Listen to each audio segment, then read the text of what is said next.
สบายดีพี่น้องสบายดีบ่ทุกคนอย่าคือฝนสิตกแต่ก็บ่ตกพี่น้อง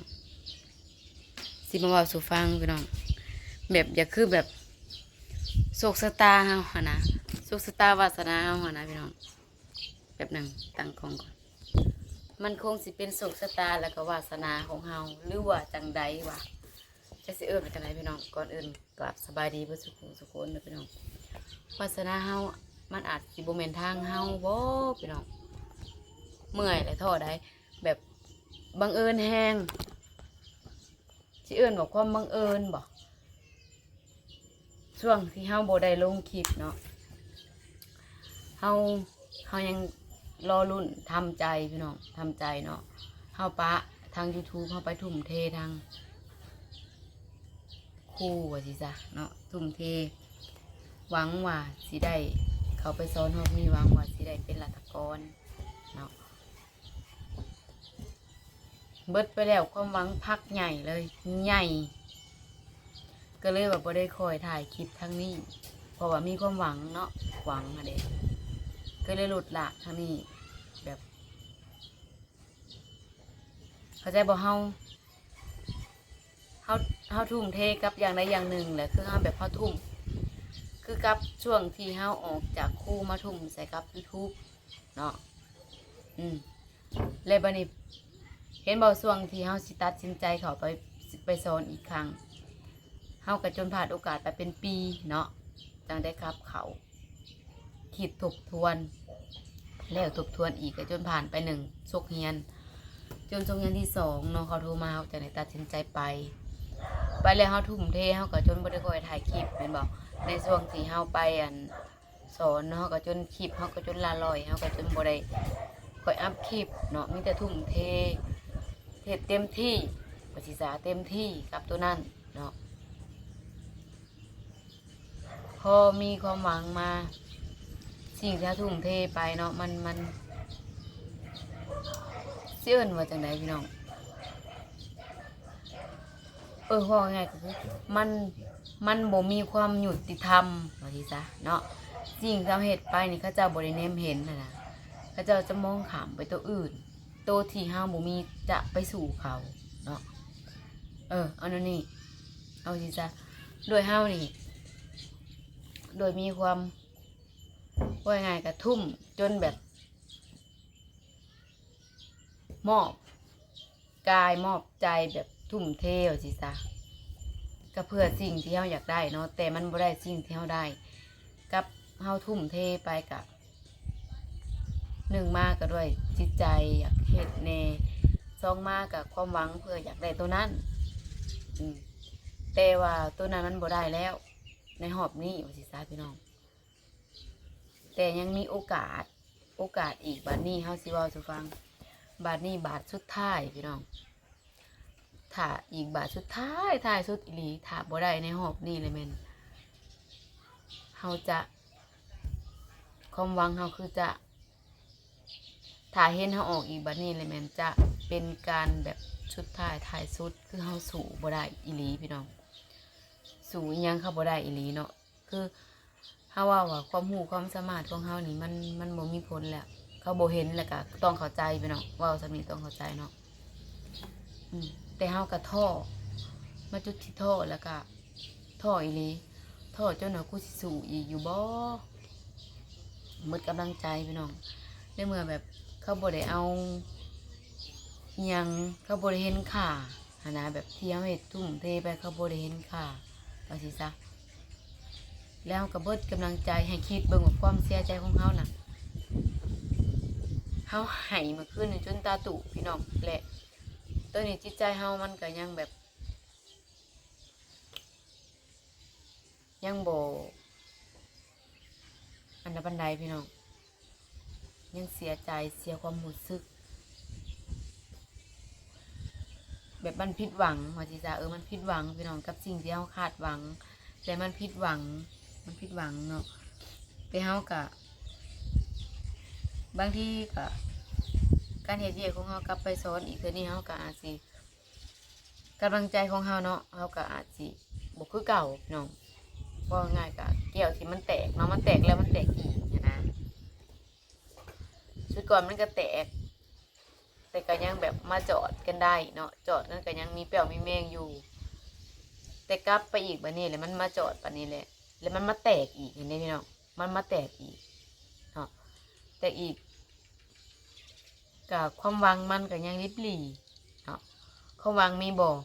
มีแต่มันก็น้อยที่สุดพี่น้องน้อยที่สุดน้อยแห้งบู้เฮาสิสู้ไปฮอดใส่มันบ่มีกำลังใจสิสู้ทั้งที่เฮานี่เฮ็ดด้วยจิตใจทุ่มเทสอนนักเรียนสอนเด็กน้อยอีกโดนสงสารเขาให้โอกาสเขาเนาะให้โอกาสเด็กน้อยทั้งที่เฮาบ่ได้โอกาสนั่นบัดมาย้อนใส่เฮาเฮ็ดไปแล้วบัดนี้มาย้อนใส่เฮาบ่ได้โอกาสเลยบ่มีไผที่แบบเมตตาเฮาคือเฮาเมตตาคนอื่นหั่นนะพี่น้องเฮาแบบเฮาเสียความรู้สึกตัวนี้แหละเสียความรู้สึกตัวนี้แฮงพี่น้องทั้งที่เฮานี่เมตตาจากใจจริงเนาะมีความเมตตาให้เพื่อนมนุษย์ด้วยกันและให้ผู้ที่บ่มีโอกาสคือเด็กน้อยเนาะบ่มีผู้ที่ให้โอกาสเขาได้ดีหั่นนะเฮาเลยไปให้โอกาสเขาเฮาน่ะแก้ปมตั้งแต่เฮาเป็นกันนักเรียนนะบ่เคยได้ความรู้ความเมตตาความแบบจริงใจจากครูว่าสิซะก็บ่ได้ประมาทเนาะเขาเจ้าก็มีอยู่แต่เขาเจ้าอาจสิบ่ถึงแต่เฮามองเห็นจุดนั้นว่าแหละเฮาไปแก้ปมของเฮาให้เด็กน้อยมีความเมตตาให้เขาแต่มาจุดที่เฮาเองขันเด้งนี่เขาเจ้าบ่เห็นใจเฮาบ่คิดเห็นใจเฮาเขาเจ้าคิดเห็นอันอื่นก่อนนะเขาเจ้าบ่เอาความแบบเพื่อนมนุษย์ด้วยกันที่มีจิตใจเมตตากันหั่นนะพี่น้องเขาเจ้าคิดเห็นอันอื่นก่อนเนาะโดยที่เขาเจ้าเอาตัวที่เฮาที่สูบ่ได้สิซะเขาเจ้าบ่เห็นความที่ว่าตั้งใจใส่ใจทั้งที่เฮานี่ภูมิใจกับเวียกกับงานกับอาชีพกับหน้าที่ของเฮาแต่เขาเจ้ามองข้ามนี่เขาเจ้ามองข้ามเฮาเลยมันก็เสียความรู้สึกเนาะเสียความรู้สึกเสียใจแล้วก็ผิดหวังอย่างแห้งเลยพี่น้องผิดหวังอย่างแห้งเลยบอกได้เลยว่ามันจุกในอกพี่น้องแบบว่าง่ายๆกับผิดหวังเนาะเว้าแล้วและเฮ็ดบ่ได้ตามคำเว้าอันนี้เนาะว่าสิเซ็ง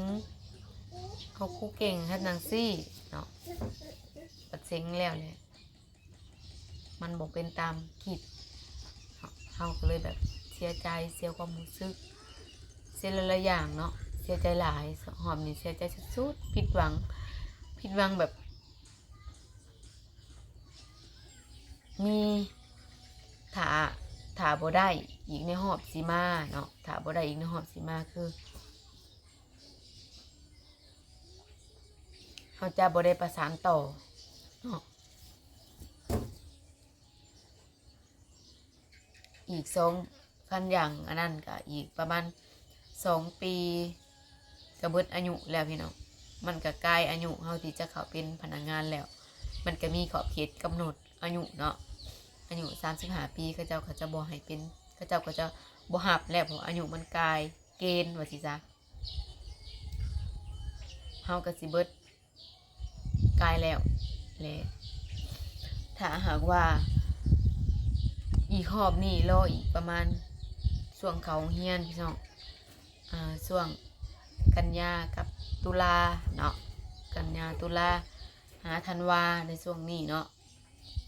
ถ้าหากห้ามบ่ได้ในช่วงนี้เลยแม่นเขาจะได้อำลาอย่างถาวรในการกลับไปเป็นครูอันนี้แม่นระบายออกมาพี่น้องเพราะว่าคันบ่ได้ระบายมันก็สิจุกแล้วก็บ่สวงว่าสิซะเนาะทั้งที่ระบายแล้วก็เฮาก็เฮ็ดหยังบ่ได้เนาะเฮาเฮ็ดหยังหลายบ่ได้เฮ็ดหยังหลายก็มีผลกระทบต่อเฮาผลลบต่อเฮาหลายบ่มีไผสิไปต่อต้านได้เนาะเฮาเป็นผู้น้อยซ้ำกิเลสบ่มีไผแนมเห็นเฮาเนาะมีแต่เฮาทำใจ ก็ระบายได้เล็กๆน้อยๆซ้ำนี้แหละพี่น้องก็สิบายแล้วว่าจะแจ้งรายการนี้มันก็แจ้งเกินไปแหละมันก็แจ้งแล้วพี่น้องแจ้งแล้วมีแต่รายละเอียดกับเว้าสุดๆได้จะซ้ำนี้แหละพี่น้องในการที่ว่าเฮาก็ได้เว้าไปแล้วเนาะในคลิปตัวนั้นแต่มันก็ยังบ่ชัดก็ยังบ่อันนั้นปานใดเฮาก็เลยมาเว้าตื่มอยู่ในคลิปนี้ โดยความบังเอิญเนาะผิดหวังจากการเป็นครูปุ๊บผู้ใหญ่ใจดีก็เข้ามาปั๊บ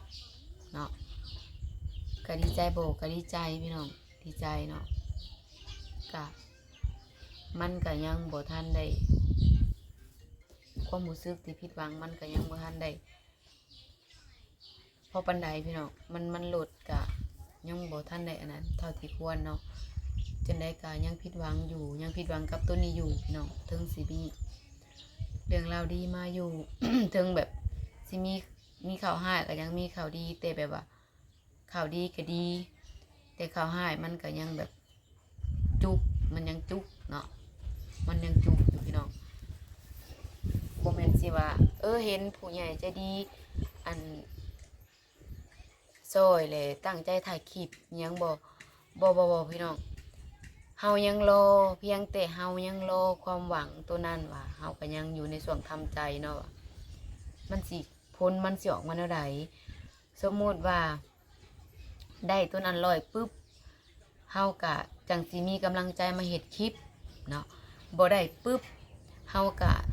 จังสิเอาเวลานี่ทำใจและจังสิกลับมาตัวนี้อีกตั้งหนึ่งความอันนี้เป็นความหวังของเฮาเนาะเป็นความคิดของเฮาที่เฮายังบ่ได้เว้าแต่มันด้วยความบังเอิญบัดนี้พี่น้องด้วยความบังเอิญเองเมื่อคืนนี้ผิดหวังเนาะการในช่วงที่เฮาบ่ได้คอยถ่ายคลิปเฮาก็ยังอยู่ในช่วงทำใจแล้วก็รอผลก็ยังบ่มีกระจิตกระใจสิแบบอิหยังมากมายดอกพี่น้องเนาะตอนนี้เฮาก็ยังเสียใจอยู่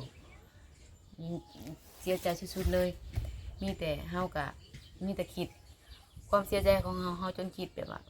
กูสิออกเลยบ่กูสิกลับไปอีกอยู่บ่แบบจังซี่นะแบบจังซี่แหละพี่น้องก็บ่ฮู้เนาะว่าความรู้สึกมันแบบบ่อยากให้แต่น้ำตามันก็ออกอันเด้พี่น้องมันก็มีหลายเรื่องเนาะที่เฮาพ้อไปเซิ้นแต่เฮาก็บ่ได้เว้าแล้วก็บ่ได้ถ่ายคลิปอิหยังมากมายเพราะว่ามันเว้าบ่ได้เด้พี่น้องเฮาก็ยังรอเนาะในช่วงที่พักไปในหลังไม้เฮาบ่ได้ถ่ายคลิปเฮาก็บ่อยากเว้าหลายเนาะพี่น้องก็เพราะว่าหลายปัญหาเนาะทั้งเวียกงานทั้งเรื่องครอบครัวอิหยังมากมายเฮาก็มันเกินเยียวยาแหละพี่น้องตอนนี้แม่นใครที่ให้กำลังใจก็ขอบใจหลายๆเนาะพี่น้องเนาะก็ติดตามชีวิตเฮาตอนต่อไปว่าเฮาสิถ่ายคลิปได้ดีส่ำใดเนาะเฮาก็ยังบ่รับประกันเพราะว่ามันยังเสียความรู้สึกมันยังผิดหวังมันยังแบบบ่ฮู้ว่าสิเอาหยังมาเยียวยาใจเฮาได้พี่น้องมีแต่รอต่อไปว่าผลมันสิวันใดติดตามถ้าหากว่าเฮาได้ซ้อนตลอดไปก็ถือว่าโชคชะตาสิโชคชะตาบุญวาสนาเฮามีต่อกับอาชีพครูเนาะถ้าหากว่ามื้อใดเห็นเฮาออกมาเป็นประชาชนและเป็นยูทูบเบอร์ถ่ายยูทูบเบอร์เป็นอาชีพเนาะถือว่ามื้อนั้นแม่นโชคชะตาเฮาบ่เข้าข้างและบ่เข้ากันกับการเป็นครูเนาะอาจจะชีวิตอาจจะกำหนดมาแบบนี้เนาะเฮาอาจจะเป็นหนี้บุญคุณเอียงของไปต่างๆเฮาอาจสิเป็นเวรเป็นกรรมของเฮาหั่นแหละเนาะเฮาคิดไปแบบนั้นทั้งที่แบบว่าออกมาแล้วก็ยังมีโอกาสได้กลับเขาแล้วก็ยังสิได้ออกอีกนะโอ้ยพอง่ายก็อาจสิเป็นกรรมของเฮาเองเฮาก็คิดใส่แบบสั่นแหละอาจสิเป็นกรรมของเฮาเนาะอาจจะเป็นกรรมเคยก่อไว้มั้งจังโชคชะตาจังมาหลินตลกกับเฮาอยู่แบบนี้อ่อๆขาวๆเห็นหมู่ได้เป็นพนักงานต่อหน้าต่อตาเนาะตั้งที่ตัวเองก็ในหน้าเวียกตัวเองก็บ่ได้น้อยหน้าไผนะแต่มีแต่อันเดียวที่เฮาสู้เขาบ่ได้ มีอันเดียวที่เขาเฮาสู่เขาบ่ได้ มี1 อัน 2 อันที่เฮาสู่เขาบ่ได้ ที่เฮาบ่มีคือเขาก็น้อยไทยก็บ่ฮู้ว่าเพิ่นสิคิดเห็นครูจนอยู่บ่ฟังว่าเพิ่นยังสิอยากได้ครูแบบเพิ่นยังสิเฮ็ดกินเห็นครูจนอยู่บ่